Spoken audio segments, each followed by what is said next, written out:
Esta cosa ya está grabando. Yo bien caliente. ¿Seguro que el usuario final recibe lo que esperaba? Definitivamente no. No recibe lo que esperaba. Y nuevamente esto es algo que lamentablemente sucede muchísimo en el software.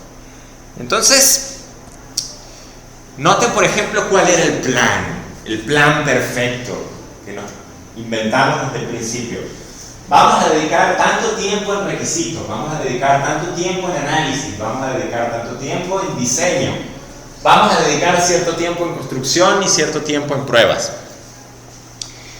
La realidad, al final del día, es que los requisitos se nos demoraron un 10% más, quizás.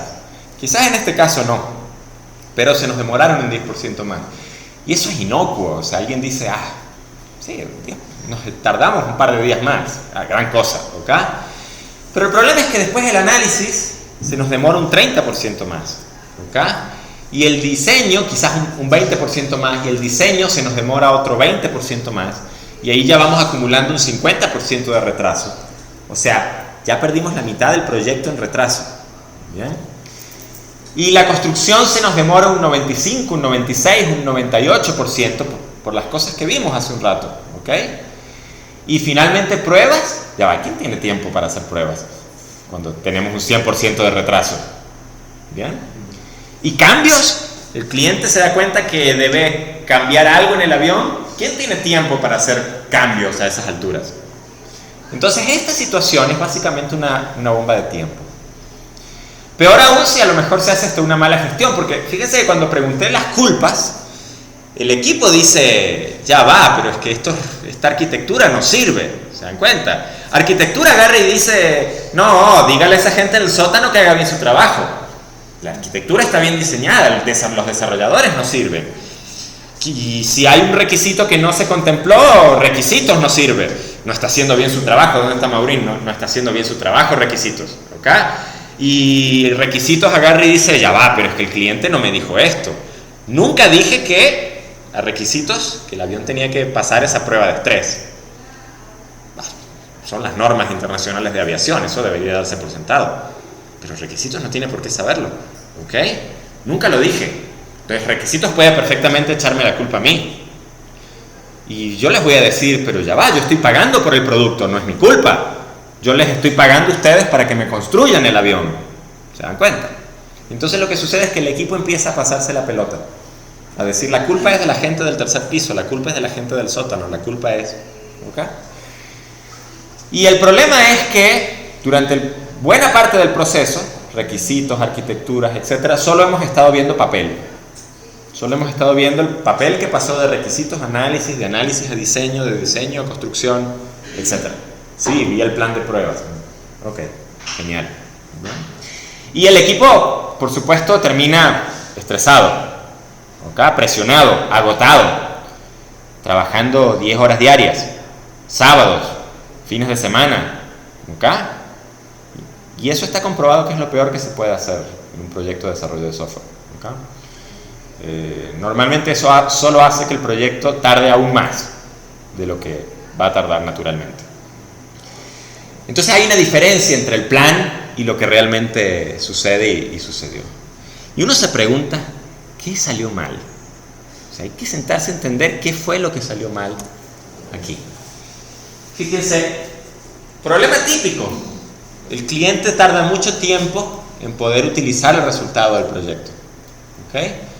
Tardo mucho tiempo desde que doy los requisitos iniciales hasta que finalmente veo algo. ¿Bien? Mientras tanto, es muy posible que el contexto cambie. Los competidores lanzan, y esto hablando en software, los competidores lanzan nuevos productos y tengo que adaptarme a ese contexto. ¿Se dan cuenta? Entonces, si cancelamos el proyecto, se habrá gastado dinero a cambio de nada. Hay que poder, digámoslo así, ser flexible y adaptarse a esos cambios. Y este tipo de estrategias no se adaptan a los cambios bien. El proyecto se complicó mucho más de lo esperado. Oye, me están diciendo que las alas tienen que ser amarillas, pero yo tengo solo cuadritos de Lego de 2x2. Es muy difícil hacer las alas amarillas, por lo menos con el paradigma estándar que habíamos concebido inicialmente. Quizás tenemos que rotar el avión, quizás tenemos que pensar en poner los bloques acostados en lugar de como lo plantearon, ¿ok? Quizás tenemos que buscar un cambio de paradigma, pero eso complica el proyecto, por supuesto, ¿ok? Hay riesgos, cosas que no podemos prever, y bueno, pues el proyecto se retrasa, ¿ok? Y al retrasarse sucede este fenómeno, y es que al final no hay tiempo para pruebas, no hay tiempo para cambios, o los cambios se transforman en parches. El sistema no hace lo que el cliente quiere, no importa. Mira, colocamos este trozo de código oscuro que pareciera funcionar de vez en cuando y entonces ahora el sistema hace lo que el cliente quiere. No sabemos si eso va a funcionar siempre, pero por lo menos para los 2 casos de prueba que le vamos a mostrar al cliente pareciera que funciona. ¿Ok? Eso es un parche. ¿Bien? Entonces no hay pruebas, no hay control de calidad. El equipo hace horas extraordinarias, hace horas extras, está poco motivado, está muy poco motivado. Traten de trabajar, no sé, 4 semanas seguidas haciendo 10 horas al día o quizás más, y algunos fines de semana, así es que no todos, y van a ver cómo quedan. ¿Okay? Y en algún momento dado, cuando eso sucede, esa falta de motivación surge, pues la gente termina simple y llanamente limitándose a cumplir órdenes, a hacer lo mínimo indispensable. Muere la creatividad, muere la proactividad, todo el mundo empieza a echarse las culpas. No, eso no funciona, es que eso le tocaba a Cira, y Cira no lo hizo bien, no funciona, eso es culpa de Cira. ¿Se dan cuenta? Eso es lo peor que uno puede hacer, empezar a buscar culpables en un producto de software. Y al finalizar, el cliente me pide cambios y ya no puedo. O sea, el proyecto ya está acabando, no tengo presupuesto, estoy perdiendo dinero y el cliente pide cambios. ¿Okay? Al final del día, el cliente termina diciéndole al equipo: no entendiste lo que quería, no cumpliste los plazos, todo es prioritario, quiero mi producto ya, estoy pagando por mi producto. ¿Okay? Y el equipo termina diciendo: eso no estaba en el alcance, eso no estaba definido, eso no estaba en el documento, estoy perdiendo dinero. ¿Okay? No hay una situación de colaboración, si se ponen a pensar. Hay una simple relación contractual. ¿Bien? Y por supuesto que todo el mundo acaba poco satisfecho. El equipo termina quemado, agotado. El cliente no obtuvo lo que quería. La empresa que de desarrollo de software probablemente perdió dinero. Es muy nocivo. ¿Y por qué sucede eso? Bueno, fíjense que hay muchos... Estas estadísticas son interesantes. Miren ahí abajo, ¿no? Dice, de las funcionalidades que usualmente se desarrollan en un producto de software. Imagínense cualquier producto de software. Imagínense Word u OpenOffice, ¿ok? Que son productos muy conocidos por nosotros. O sea, yo quiero que ustedes se sienten a preguntar, de todo lo que se puede hacer con Word, ¿cuánto realmente es lo que ustedes utilizan siempre? ¿Qué porcentaje?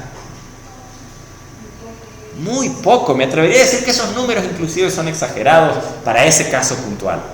¿Ok? Miren, del 100% de las funcionalidades, un 7% se utilizan siempre, todo el día, a todas horas. Un 13% se utilizan a menudo, de vez en cuando. Un 16% a veces, un 19% muy pocas veces y un 45% no se utilizan probablemente nunca. Y sin embargo estamos invirtiendo un esfuerzo muy grande. Fíjense, en un 45 más un 19, casi un 20%, eso sería un 64% de funcionalidad que tiene unas probabilidades de usarse que son casi cero. ¿Ok? Y invertimos mucho tiempo en eso. Bien sea porque al cliente se le ocurre pedirlo, o bien sea porque como desarrolladores nos encanta complicar el proyecto. Y nos encanta decir, ¿qué tal si añadimos tal funcionalidad o tal otra funcionalidad? Y el problema es que se nos va esfuerzo en eso, que podríamos estar empleando en ese 20% de funcionalidad que es crítica realmente y que siempre se va a usar. Pero el grave problema también es, ojo, esto no es trivial, Porque alguien podría argumentar que es muy difícil determinar cuál es ese porcentaje, ese 20% de funcionalidad que se utiliza prácticamente siempre y cuál es ese 80% que casi nunca se utiliza. Podría ser un argumento, ¿cierto? Bueno, no es tan difícil, pero si se lo están preguntando, no es una mala pregunta en lo absoluto. Y al final del día es tiempo y dinero tirados a la basura. ¿Ok? Básicamente. Entonces, por ejemplo, en un proyecto tradicional, noten que de nuevo volvemos a las relaciones contractuales. ¿Por qué se establece un contrato legal entre dos partes? ¿Qué cree? ¿Quién me puede decir algo? ¿Por qué se establece un contrato? ¿Hay que dar? Una fe, responsabilidad a la empresa, está diciendo Paola, pero no necesariamente a la empresa. Para protegerse. ¿Ok? Véanlo como que un contrato de alquiler, por supuesto no en el contexto de este país, pero piénsalo como un contrato de alquiler. ¿Por qué se establece un contrato? Bueno, el tipo que es dueño de la casa establece el contrato porque él quiere asegurarse que le paguen y que le cuiden la casa, ¿cierto? Y el tipo que alquila la casa establece el contrato porque él quiere asegurarse de tener ciertas condiciones estables en el tiempo y de que no lo boten de la noche a la mañana. En principio funciona así, ¿ok? Es una relación de desconfianza. ¿Se dan cuenta? Se establece un contrato porque hay dos partes que no confían completamente la una con la otra y necesitan tener algún marco legal, algún texto que aterrice esa relación. ¿Estamos de acuerdo? ¿Ok? Bueno, en software sucede lo mismo. Miren, ustedes como clientes, si ustedes son los clientes y me contratan a mí, ustedes quieren un contrato para asegurarse que yo cumpla con el producto que ustedes necesitan. Y es perfectamente lógico. Pero yo como empresa, esa fue la relación que planteó Paola, creo, para asegurarse que la empresa cumpla. ¿Sí, Paola? ¿Ok? Al contrario, sucede lo mismo. Hey, yo quiero un contrato como empresa para asegurarme que tú no me explotes. Para asegurarme que al final del proyecto tú no salgas con ideas y con cosas que no se plantearon desde un principio y estamos fuera de alcance. ¿Se dan cuenta? Entonces no hay una relación de colaboración allí muy clara, hay una especie de negociación contractual. ¿Bien? Entonces, ¿qué sucede mucho con eso? Sucede, bueno, a lo mejor establecemos los requisitos del sistema, escribimos una pila de documentos, ¿ok? Y se la damos al cliente, mira, firma que estás de acuerdo con que estos son los requisitos del sistema, para que después, ¿cómo es que dice el dicho? Si el sistema no hace lo que firmaste, vaya a llorar al monte, dice el dicho. ¿A dónde? Al valle, ok, vale. Sí, yo suelo hacer esos cambios de dichos populares. Bueno, el asunto es que fíjense, o sea, el cliente validando un análisis de requisitos de 3 meses, ¿se dan cuenta? El cliente validando un documento de 600 páginas, a lo mejor, o más, o menos, ¿no? Pero en general, me sigan la idea, ¿ok? Un cliente que es alguien generalmente muy ocupado, que está haciendo muchas cosas al mismo tiempo. Noten lo que sucede. No puedo abandonar mi trabajo durante 2 semanas para revisar este documento completamente de arriba abajo, ¿ok? En 2 horas medio lo reviso, lo firmo y después nos pelearemos si no entendieron lo que quiero. ¿Se dan cuenta de lo grave que es esto? Aquí parte de la responsabilidad también. Y esto lo he vivido, ¿eh? Documentos de 600 páginas que son un desastre al final del día. Y noten que, fíjense lo que sucede, ¿no? Ahí hay un cartel arriba a la izquierda, a la derecha, perdón, que es bastante interesante. Le estamos obligando a pedir todo lo que se le ocurra, dado que es su última oportunidad antes de firmar el documento de requisitos funcionales, ¿ok? De especificación de requerimientos, y todo le parece igual de importante. ¿Se dan cuenta que hay una sensación de no sé exactamente lo que quiero, por si las moscas vamos a pedirlo todo? No sé exactamente qué es lo importante, por si acaso vamos a pedirlo todo. Y eso tiene muchísimo que ver con esto, con estos porcentajes que están manejándose aquí. ¿Okay? Y por supuesto que arrastramos malas decisiones por no tener información suficiente a lo largo de todo el proyecto. Entonces, noten que esto no tiene nada que ver con el aspecto técnico del desarrollo de software. Aquí no hay ningún framework, ninguna librería, ningún lenguaje de programación, no estamos hablando de arquitectura de software, ¿ok? Aquí estamos hablando de relaciones humanas, aquí estamos hablando de valores, de sobre qué fundamentos trabajamos. Yo, por ejemplo, aquí en Venezuela nunca logré trabajar sin un contrato. Y aún con contrato dejaron de pagarme, en más de una ocasión, por sinvergüenza, valga decirlo. ¿Ok? Trabajé muchos años con un grupo de alemanes, remotamente, a distancia. Nunca firmamos un solo contrato. Hubiese sido muy complejo firmar un contrato. ¿Ok? Nunca dejamos de cumplir, nunca dejaron de pagar. Así de simple. ¿Se dan cuenta? No hay un contrato, no hay negociación contractual. Hay colaboración con el cliente. Tú tienes un objetivo, nosotros hacemos eco de ese objetivo, ¿ok? Y trabajamos para lograrlo. Y simplemente se paga lo que en verdad vale el objetivo, lo que se trabajó. ¿Estamos de acuerdo? Entonces, son dos escenarios muy distintos, ¿ok?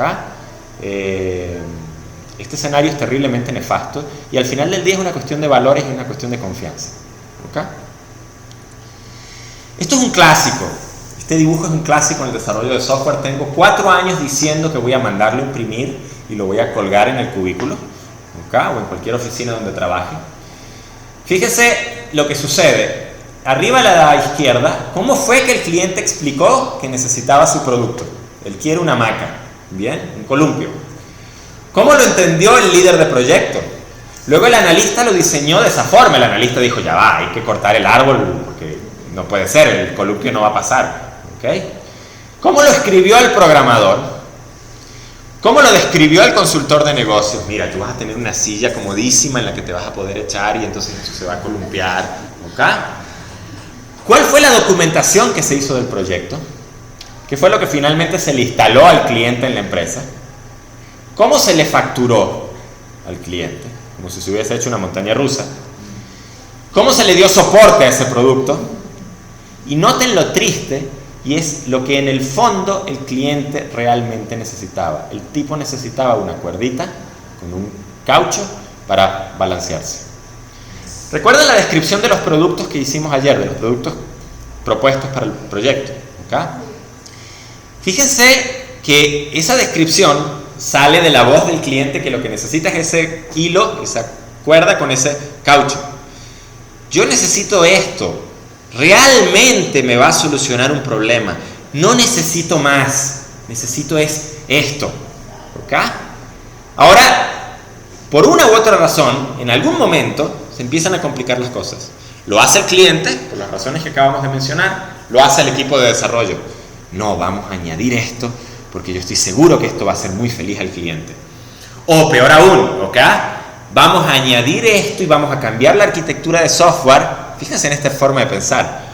Por si acaso el cliente mañana me pide tal feature. Ah, no, el cliente probablemente va a necesitar esto. No me lo ha pedido todavía, pero probablemente lo va a necesitar. Así que vamos a preparar la arquitectura de software y sí, estamos complicando un poco el sistema para que mañana cuando me pida esto yo ya lo pueda implementar fácilmente. Es terrible, ¿eh? Y sin embargo pensamos así, hacemos ingeniería así. La agilidad, en cierto sentido, asume algo que es fundamental y que es una de las grandes diferencias probablemente entre la ingeniería civil, ¿ok?, la ingeniería de producción, manufactura, etc., y la ingeniería de software. Y es que la naturaleza del software es el cambio. ¿Ok? Nosotros no podemos, los ingenieros aeronáuticos no pueden construir un avión y ir modificando el avión en pleno vuelo. Eso no tiene sentido. Los ingenieros civiles, los constructores, no pueden. Si usted diseña una estructura para soportar 20 pisos, ¿ok?, y cuando vamos construyendo el edificio a los 15 pisos, yo vengo y les digo, me encantaría tener 5 pisos más. ¿Qué creen que va a decir el ingeniero civil?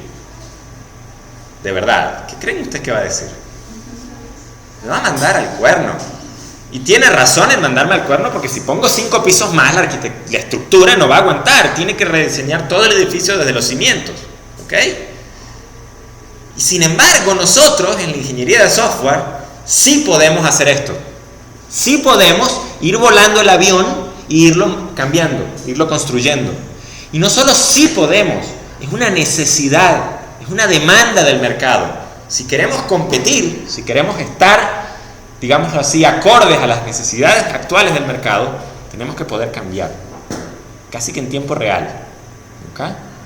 Bueno, esa visión cascada no nos permite hacer eso, simple y llanamente. ¿Okay? Por supuesto que hay proyectos que sí podemos definir, digámoslo así, especificar bien, que tienen ciclos de desarrollo largos, etc.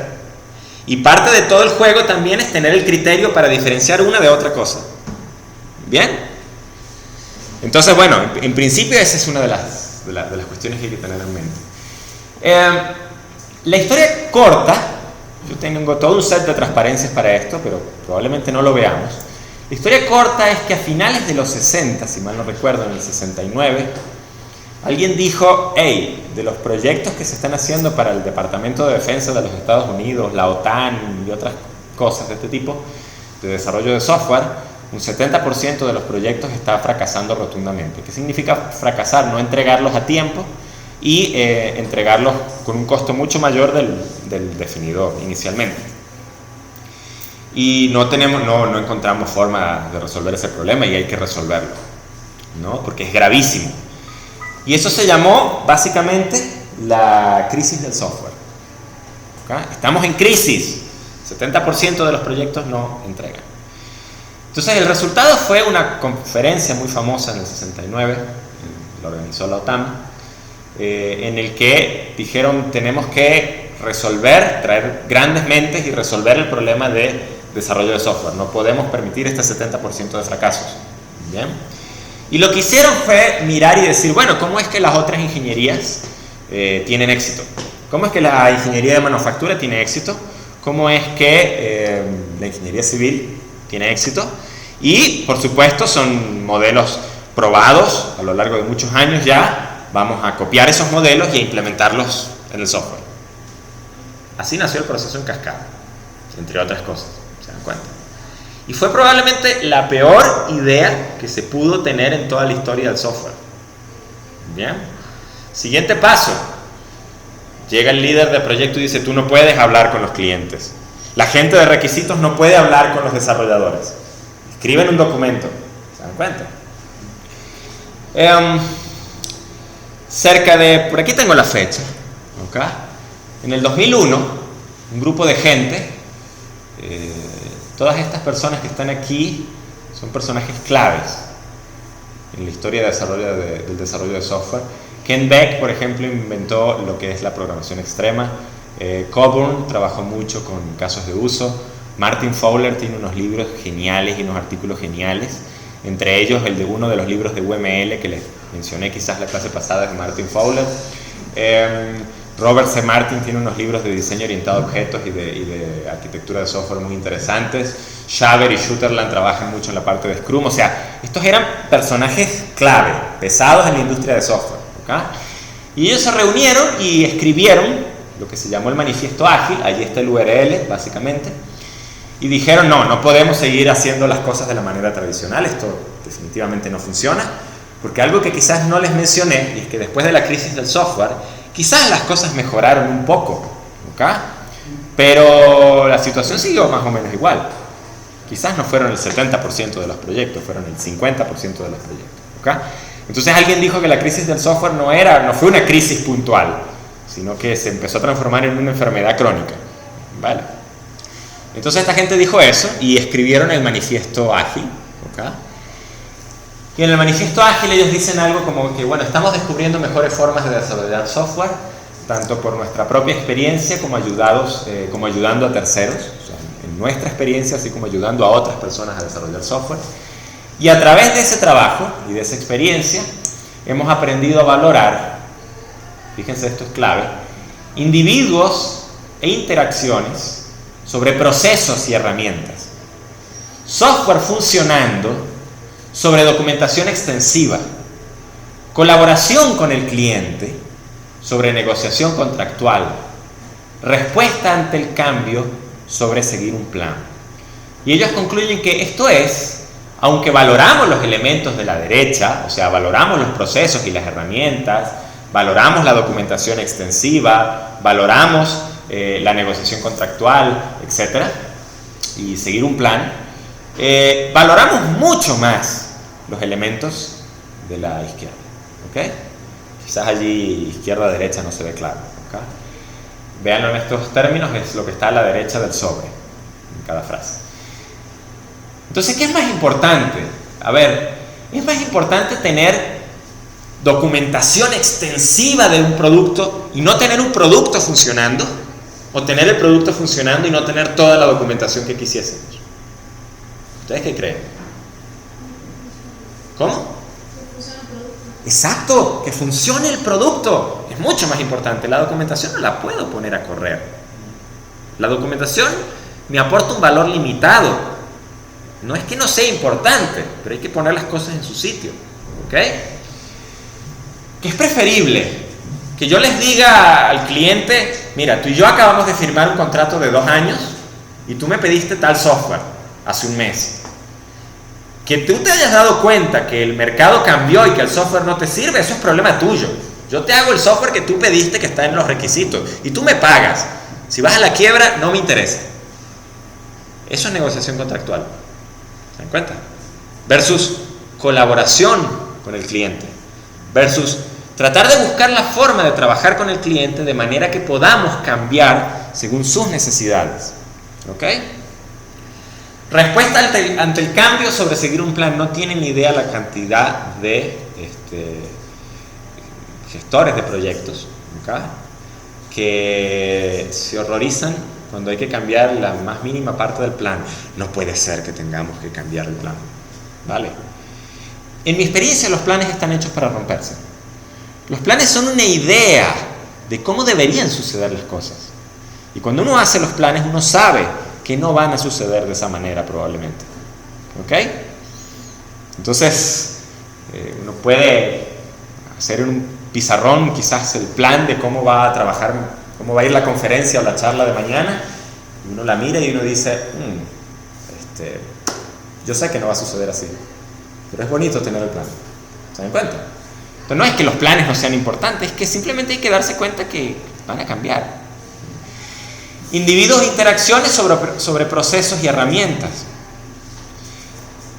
Fíjense que si yo les hubiese dicho que tienen que construir un Lego, un avión de Legos, como grupo, y los hubiese dejado organizarse a ustedes por su cuenta, ¿me siguen la idea? Y no los hubiese forzado a seguir un proceso determinado, probablemente hubiesen logrado acercarse muchísimo más al objetivo. ¿Qué es lo que sucede? Allí privaron los procesos, las herramientas sobre los individuos y las interacciones.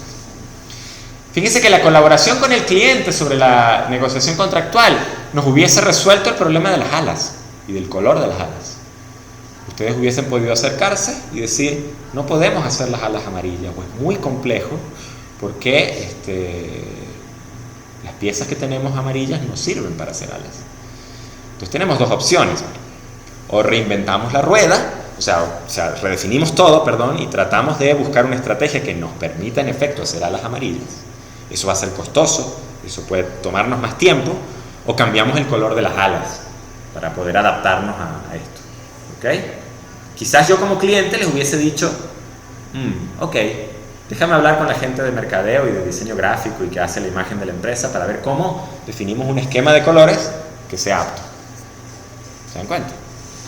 Y eso pasa en la vida real. Bueno, vamos a tratar de hacer las cosas ahora de otra forma. Entonces, vamos a seguir jugando con los Legos.